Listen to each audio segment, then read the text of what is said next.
멜라네시아의 악몽. 일본의 새로운 표적은 모스비항입니다. 호주에서 불과 300마일 거리에 위치한 이곳은 전략적 핵심 지역입니다. 폭격기가 매일 폭격을 퍼붓습니다. 날마다 파괴됩니다. 모스비항은 일본의 완전한 유기니 정복에 매우 중요한 곳입니다. 호주도 정복할 수 있는 곳입니다. 이곳을 무너뜨려야 합니다. 이곳을 점령해야 합니다.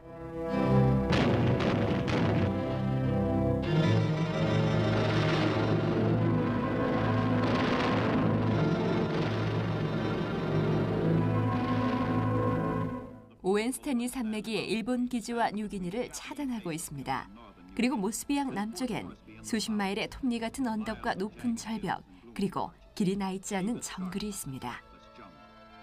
무시무시한 천연 장벽입니다. 하지만 1942년 7월에 일본군은 산맥을 오르기 시작합니다. 모스비항을 점령하기 위한 이전 상륙 작전은 산호해에서 미 해군에게 차단되었습니다. 이제 일본은 표적을 향해 1000마일이 넘는 험한 땅을 지나야 합니다.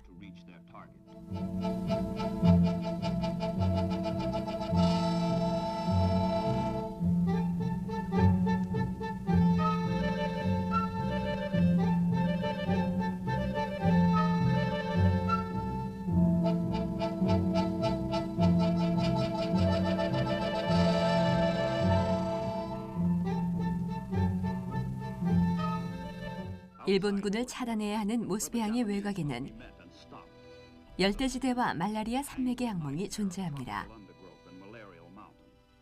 이곳은 멜로네시아라는 곳입니다. 암흑의 섬입니다. 일본군을 차단해야 하는 연합국의 육군, 해군 및 공군에게 멜로네시아의 악몽이 시작됩니다.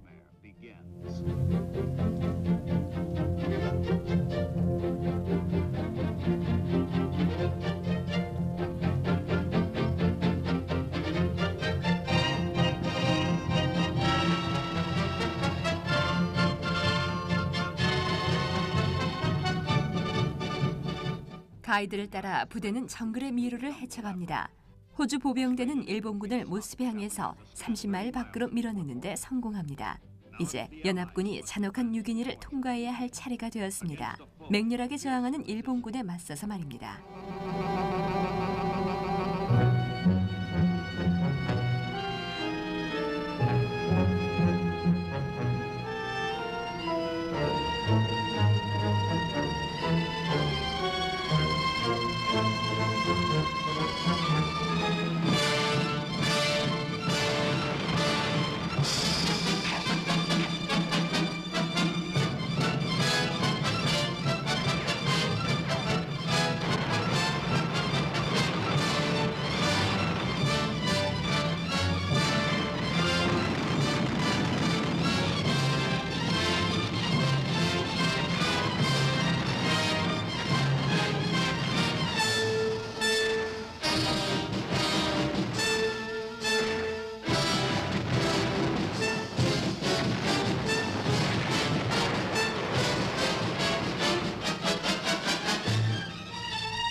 잔인한 전투는 몇 개월 동안 계속됩니다. 하지만 연합군은 승리합니다. 도바두라의 핵심 공군기지를 획득합니다. 뉴기니의 북해안에서 6마일밖에 되지 않는 곳입니다.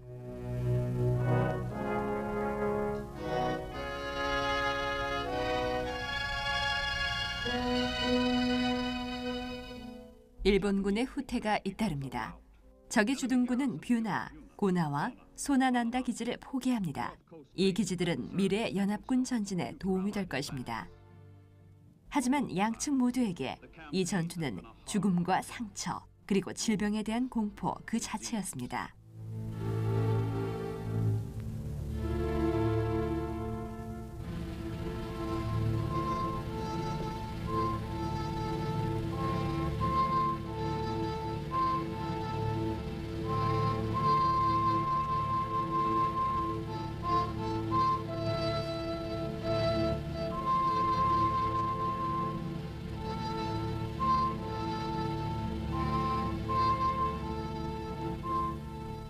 1943년 3월에 미국의 정찰기는 뉴기니의 점령을 강화하려는 일본의 대규모 전진을 포착합니다. 16척의 군함이 라바울 섬에서 비스마르크 해로 향합니다.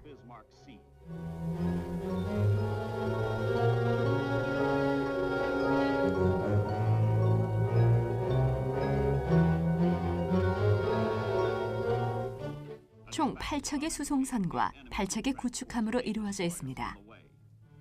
연합국 공군은 일본의 위협을 차단하기 위해 모든 전투기와 폭탄 및 탄알 등을 준비합니다.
삼 일 동안 비스마르크에서 벌어진 전투는 전투기를 동원해 군함을 침몰시킨 값진 승리였습니다. 8척의 수송선 모두 침몰되었습니다. 3,000명이 넘는 일본군이 사망하였습니다. 4척의 구축함만 살아남을 수 있었습니다.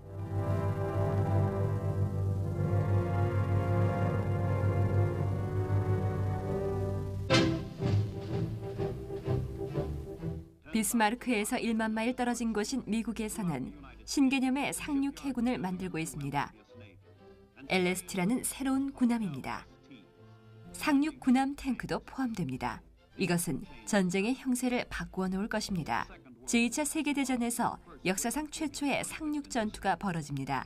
상륙 기술은 구축함이나 항공모함 등을 제치고 가장 최우선적인 임무가 되었습니다. 미국 강을 따라 세계의 바다로 향하는 LST입니다.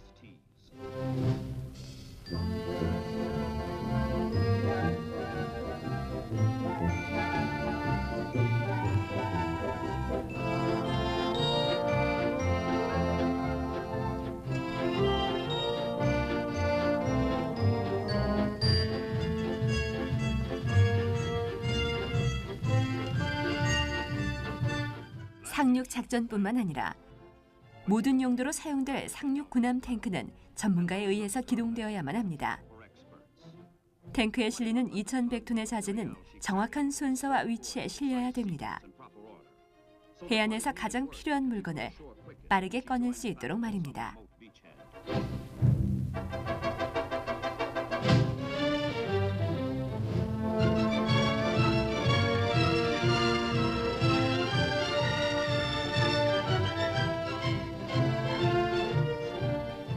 호주 전역 및 남서태평양 전역에 연합군은 방어선에서 전쟁터로 투입합니다. 1943년 여름부터 군인과 군함 및 자재는 북서 필리핀의 맨다나오 섬으로 향합니다. 메가더 장군은 뉴기니와 맨다나오의 전진을 오랫동안 요구해오고 있습니다. 이 전진은 상륙부대가 해낼 것입니다. 힘든 일입니다. 이들은 힘겨운 작업과 힘겨운 생활, 그리고 힘겹게 승리한 전투에 대해서만 기억하고 있습니다. 이제는 수상 창고인 LST의 차례입니다. 자재를 싣는 방법을 사용하게 됩니다. 마구 집어넣고 꽉 채우면 곧 각 자재는 각 위치로 정돈되어 있을 겁니다.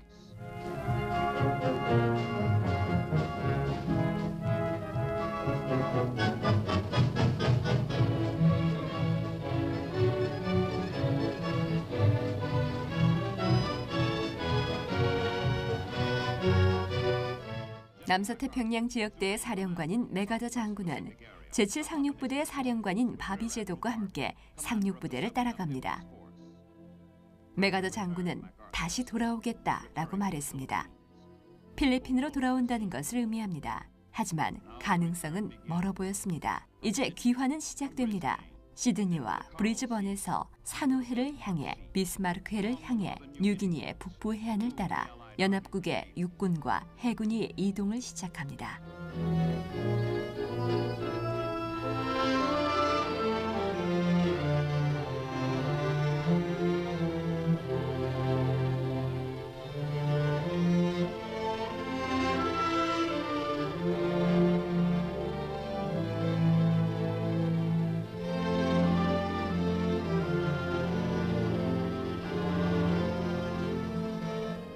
이것은 합동작전입니다. 이 작전은 여러 국가가 함께 합동으로 수행하고 있습니다. 호주 해군의 함선은 호위선의 역할을 맡습니다. 그들이 갖고 있는 것을 전부 전투에 쏟아붓습니다.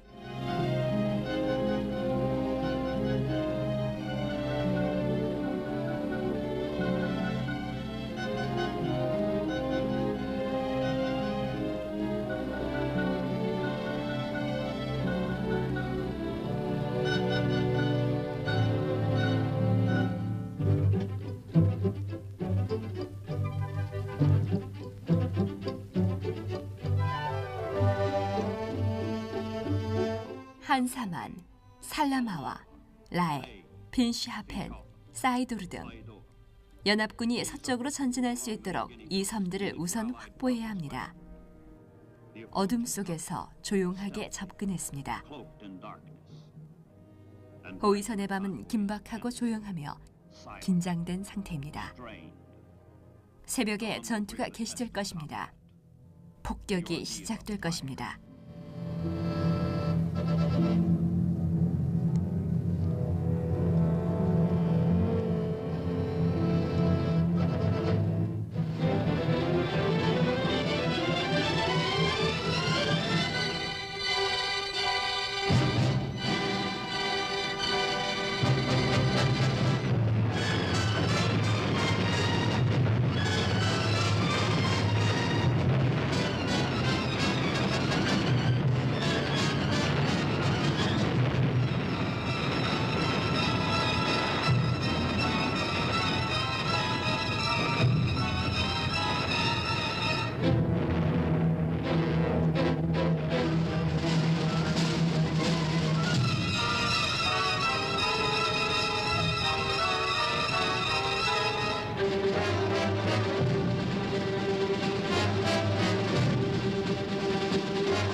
일본군은 죽음을 각오하고 저항합니다.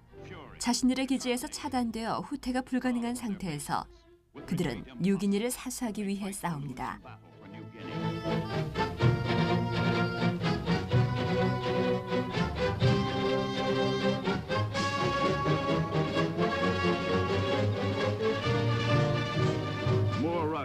설계자들이 예상한 것보다 훨씬 더 효과적이었던 LST는 해안으로 다가가 보급품을 내리기 시작합니다.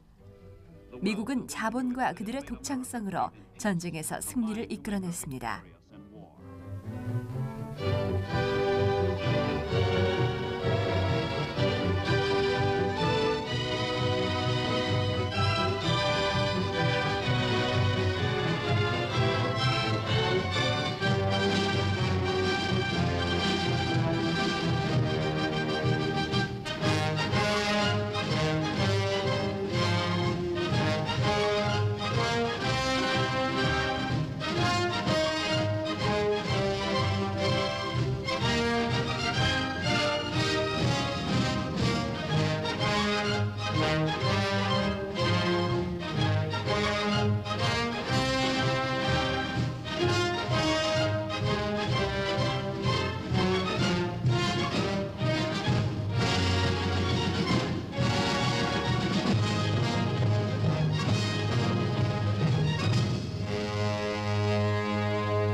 천황에게 거의 하지 않는 약속 중 하나로 도조 독재자는 적의 전진을 막겠다고 약속합니다.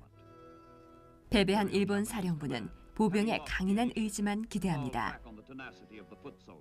다른 전장에서의 모든 전력을 이곳으로 불러와 일본이 뉴기니를 지킬 수 있도록 합니다.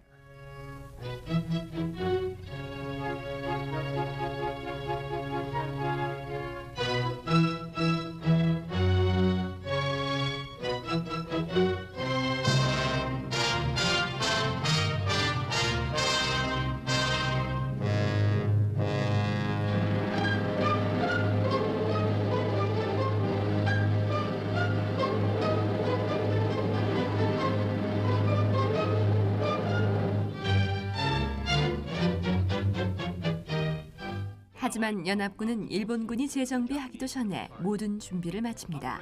불과 1년 전엔 불가능해 보였던 작전들이 현실로 다가왔습니다. 나드잡이라는 마을엔 일본 탈출부대의 사령부와 쓸만한 비행장이 있습니다. 이곳이 다음 표적입니다. 모스비앙과 오바드로에서 300대의 비행기가 1,700명의 낙하산 부대원을 싣습니다. 태평양에서 가장 멋진 공수 습격입니다.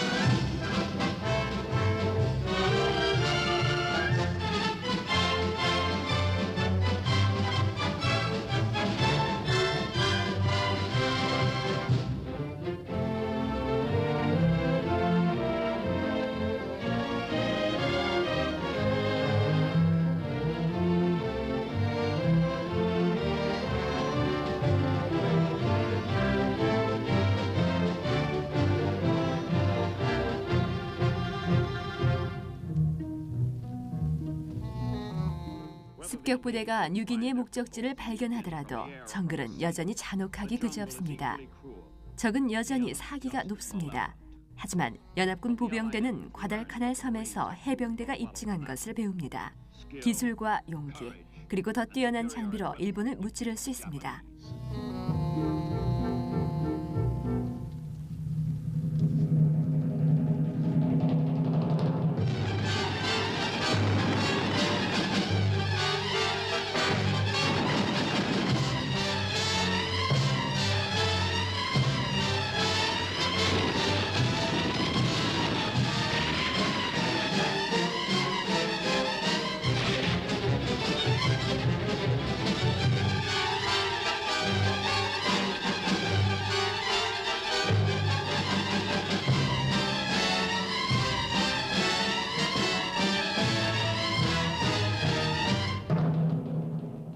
뉴기니의 원주민은 매우 원시적이고 호전적입니다. 사람 사냥과 마술은 그들 삶의 일부분입니다.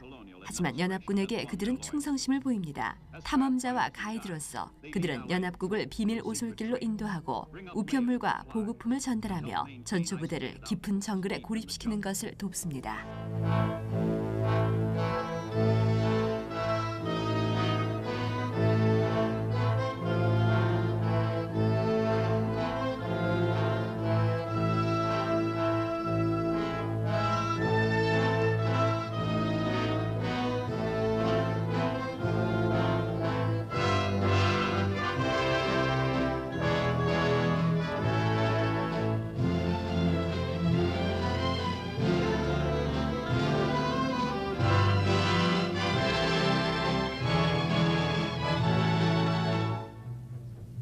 하지만 해군력이야말로 뉴기니와 맨데나우 섬을 따라 큰 행보를 내딛게 할 수 있습니다. 진보하는 상륙 기술로 인해 일정에 맞춰 상륙이 잇따라 성공합니다. 18개월 동안 연합국은 평균 35일에 한 번 상륙을 합니다. 뉴기니의 섬은 하나씩 다음 섬을 향한 발판으로 변하고 있습니다.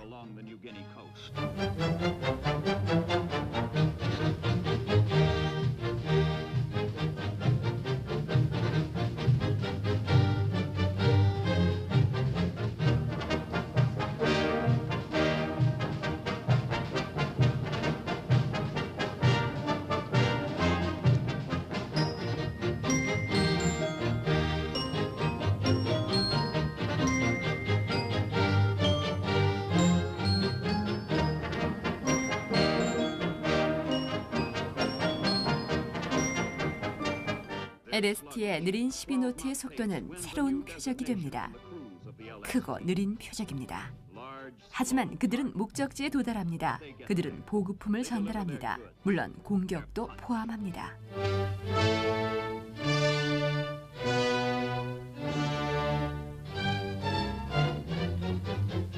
미국 태평양 함대 사령관인 니미츠 제독과 메가더 장군은 서쪽 전진을 위해 멋진 작전을 계획합니다. 니미츠는 메가더를 지원하며 뉴기니의 해안을 따라 빠르게 전진할 수 있도록 하였습니다. 아이타페와 홀란디아 이후 연합군은 목적지에 400마일 가까워질 것입니다. 그만큼 필리핀에 가까워지는 것입니다.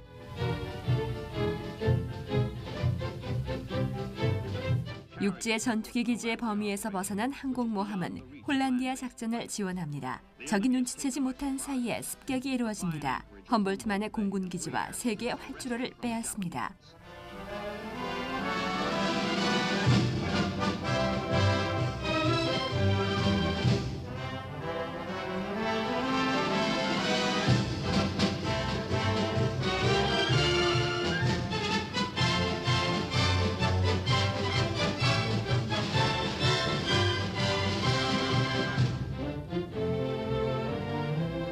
더 많은 상륙부대를 투입하기 위해 연막탄이 발사됩니다. 전진은 쉴 새 없이 계속 진행됩니다. 북쪽과 서쪽으로 알라웨이, 와타, 비아, 둠포르와 산사포르 등으로 전진합니다. 산사포르는 뉴기니의 서쪽 가장자리의 끝에 위치합니다. 이와 함께 해안 전체는 연합국의 손으로 넘어왔습니다. 하지만 전진은 여기서 끝나지 않습니다. 1944년 9월에 연합군은 모로타이 섬의 해안으로 침투합니다. 필리핀이 바로 앞에 있습니다. 13만 5천 명 이상의 적군을 앞질렀습니다.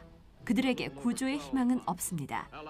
12개월 동안 연합군은 일본 제국의 한복판에 1,300마일이나 가까워졌습니다.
죽음. 이 용감한 자들은 알고 있습니다. 주님도 그들의 승리를 알고 있습니다.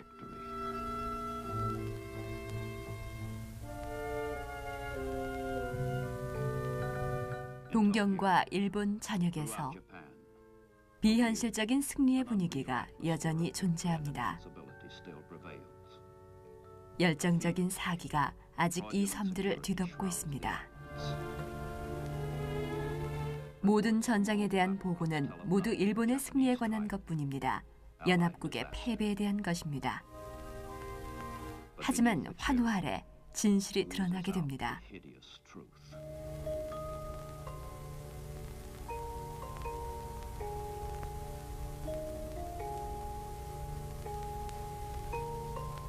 전장에서 사망한 병사들의 유골이 흰 상자에 담겨 돌아옵니다. 전사자들, 여러분이 돌아온 걸 환영합니다. 그대들은 우리의 아들들입니다. 하지만 그들은 그대들의 목숨을 앗아갔습니다. 여러분들은 더 이상 이 세상 사람들이 아닙니다. 해가 뜨고 지겠지만 그대들은 끝나지 않는 오늘 밤에도 계속 잠을 청해야만 합니다.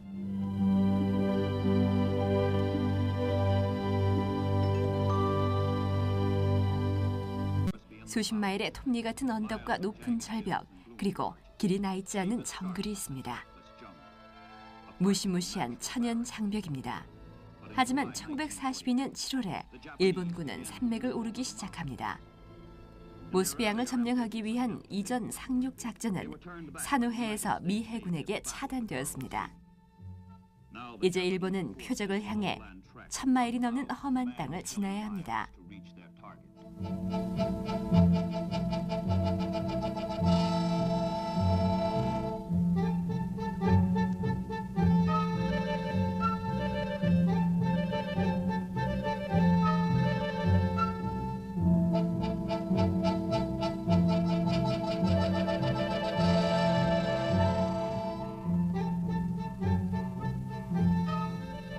일본군을 차단해야 하는 모스베항의 외곽에는 열대지대와 말라리아 산맥의 악몽이 존재합니다. 이곳은 멜로네시아라는 곳입니다. 암흑의 섬입니다.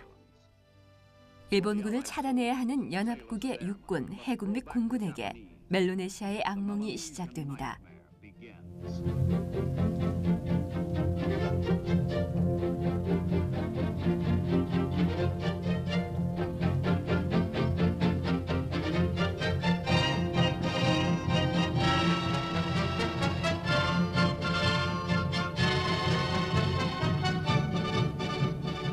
가이드를 따라 부대는 정글의 미로를 헤쳐갑니다. 호주 보병대는 일본군을 모스베항에서 30마일 밖으로 밀어내는 데 성공합니다. 이제 연합군이 잔혹한 뉴기니를 통과해야 할 차례가 되었습니다. 맹렬하게 저항하는 일본군에 맞서서 말입니다.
멜라네시아의 악몽.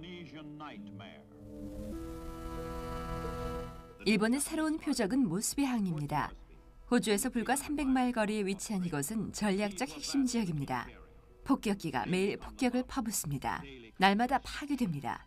모스베항은 일본의 완전한 뉴기니 정복에 매우 중요한 곳입니다. 호주도 정복할 수 있는 곳입니다. 이곳을 무너뜨려야 합니다. 이곳을 점령해야 합니다.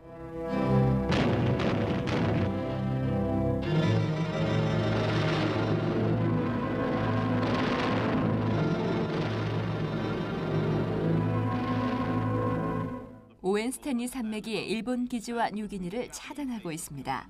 그리고 모스베항 남쪽엔